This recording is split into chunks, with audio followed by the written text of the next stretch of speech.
So, after I and many other people just completely destroyed the Clippers for how bad they looked initially following the James Harden trade, they are now on an 8-game win streak, so maybe they're not screwed. Hello everybody, welcome to Awesome Rusty Bucket. Subscribe to the channel if you have not already and drop a like on this video. It only takes 1 second and makes a massive difference on this video performs in the YouTube algorithm. So in today's video, I want to talk about the Clippers and just a little bit of the James Harden stuff, as well as this game they played specifically against the Indiana Pacers.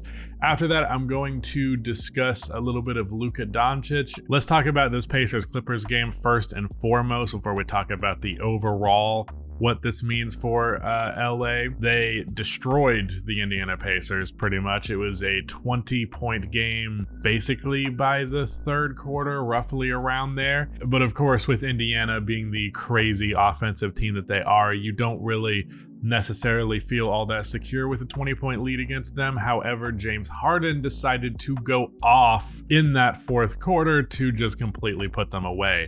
I believe he had 21 fourth quarter points, and he finished the game 35 points, 9 assists, 8 for 11 from 3, 12 for 16 from the field, scoring those 35 points in just 28 minutes of action on 75, 73, 100 splits, only 3 free throws as well. So it's basically just pure buckets for him, which is especially important to acknowledge with James Harden. He also hit 4 straight threes, which was really the nail in the coffin for this one.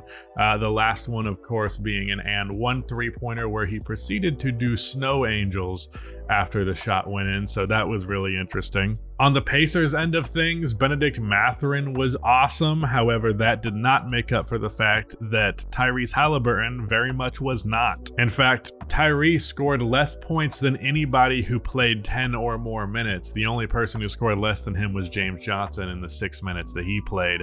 But he scored only 8 points, and he went 3 for 12 from the field and 1 for 5 from outside. Still got his 11 assists, but the scoring aspect of his game was not there here, and they very much needed that, especially against the Clippers offense that looked fantastic in this one, because outside of just James Harden's individual dominance, 28 points from Kawhi Leonard, who shot 12 for 18 from the field.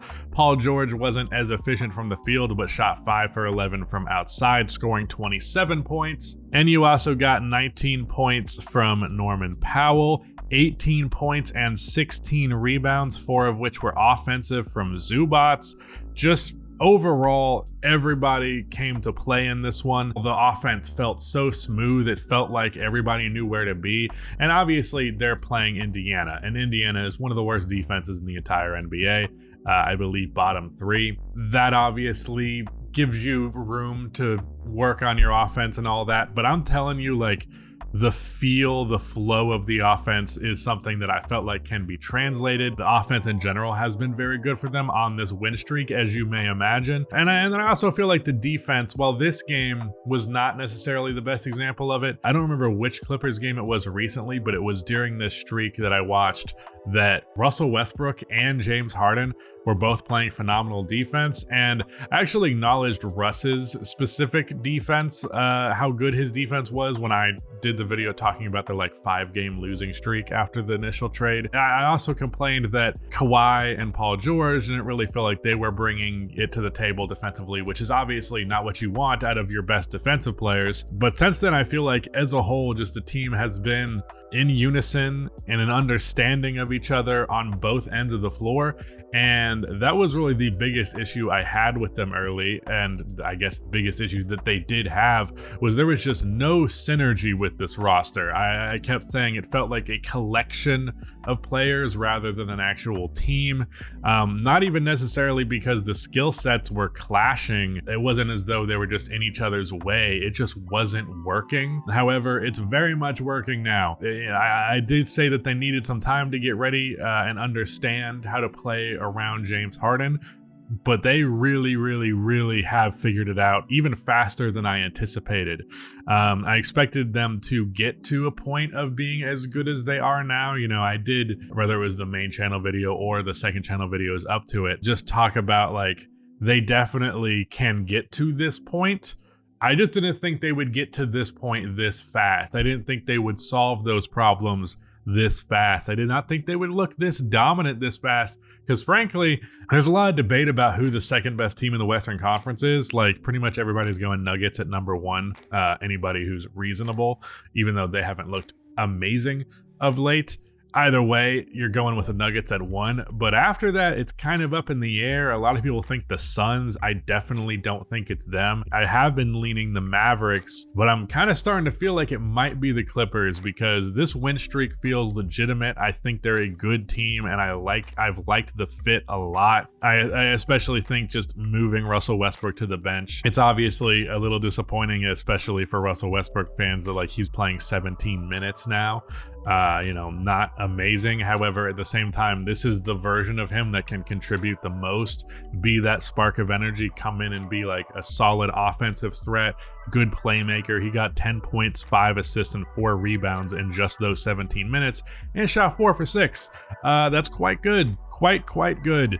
So this is just what's best for the team. Norman Powell in that starting lineup just works so much better. You have that spot shooter who allows Kawhi, Harden, and Paul to be who they are and attack on offense, and then he gets plenty of open opportunities off of that. Zubac gets open opportunities off of that, and both of them feasted in this game just based on that. And if those are your 4th and 5th option on the floor, offensively speaking, in that lineup, I think that's a pretty damn excellent 4th and 5th, on top of you having a very good 1 through 3. So I think this is one of the best starting lineups in the NBA, even though Zubac defensively can be a little bit disappointing at times, just because he's not awesome. It's not that like he's a terrible defender, but there's a big difference in the position of center specifically, of just being okay defensively doesn't really hold up to the same degree that it does for a guard or a wing. But also I feel like that point of attack defense, the perimeter defense, has also been better. James Harden's playing some of the best defense of his career. Russell Westbrook is playing some of the best defense of his career. And Kawhi and Paul George have finally not been asleep on that end, as I felt like they were really on both ends following the James Harden trade initially. The only thing I was really wrong about was how quickly they would turn this thing over. I definitely believed they could be a good team by the time the playoffs came around. But at the same time, I'm not going to sit here and apologize for having my hesitance on this team after a 5 consecutive game losing streak where they looked really bad, especially James Harden in one of those games in particular. I think the one that actually got me to make the video on it. The next thing I want to talk about is Luka Doncic. The MVP race this year, I have no idea who to pick. I really do not. At this point, it really seems like there's so many people putting up MVP case level seasons. However, if you were going to put a gun to my head and make me make some sort of decision like that, I'm probably going to go with Luka Doncic, especially because of the recent streak that he has been on. If you're not aware, Luka had a kid recently, so congratulations to him for that. But since becoming a father, the man has been on an absolute tear. It's a new version of Fred VanVleet, Father Fred. But yeah, in his last 9 games, he is averaging 37 points, 9 rebounds, and 11 assists per game. And they have lost 3 of those 9 games. So 6-3 is a pretty damn solid record. Losing those games to Denver, which I think is fair. Minnesota, which I think is fair. When I was talking about top teams in the West, I should have mentioned the Timberwolves as well. I should have mentioned OKC. I apologize. Just missed. It just went over my head, But I feel very good about the Clippers, even still acknowledging those teams' existence. Man, the West is ridiculous. Anyways, Luka Doncic, 37, 11, and 9. Overall on the season, his numbers are ridiculous. And I know that Luka's numbers are always ridiculous, but especially some of these individual box scores really stand out at you. 41, 9, and 9, 36, 18, and 15. 40, 11, and 10, 33 points and 17 assists, 39 points and 13 assists, 40 points, 10 assists, 12 rebounds. Just some truly ridiculous 2K box scores that he's just regularly throwing out there.